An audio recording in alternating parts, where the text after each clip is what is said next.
there's a beautiful story from the history of Al-Andalus, where the Khalifa at the time, he wanted to find someone to marry his daughter.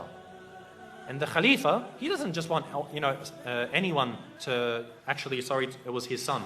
He didn't want just anyone to marry his son. You want to find the best girl available. So he made a proclamation in the city of Cordoba.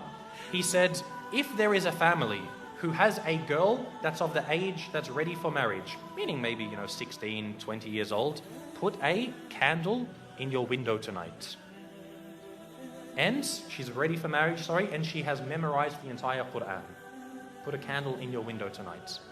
They said the entire city was lit up that night. The entire city was lit up because there were so many young girls who had memorized the Quran. So he said, Khair, my son can't marry that many women.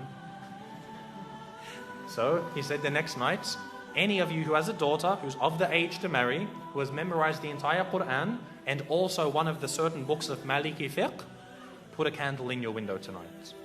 It was said again that night, not as much as the night before, but almost again the whole city was lit up by candles.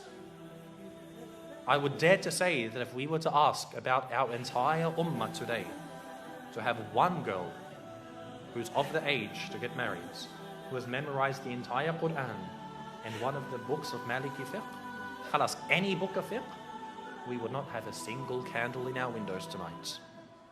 This shows the state of the ummah. And this is a sign that we see when our women are educated, the ummah is strong. For the men to be educated, khalas, men are always going to be educated. They're always going to be needed. You're always going to need an imam. But the true test for the ummah is when the women are educated. You see today, most of our women, some parts of the world, the women can't even go into the masjids.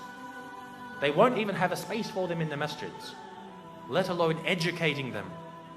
You find, khalas, she knows how to cook and clean, perfect, mashallah, this is all we need. No, they must be educated. This is why Andalus, it was seen as a high time for the ummah to know about Islam. No, I'm not saying for her to go to university and study liberal arts and accounting. I'm talking about Islam. To come to the Islamic centers and to know her religion. We must have this because she is the one who is going to raise a nation. The husband, the father isn't there to raise the children. The mother is. If she doesn't know about her religion, what is she going to pass on?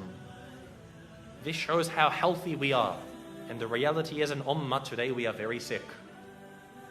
The women know nothing about Islam and our men are very uneducated. So we have to turn this around.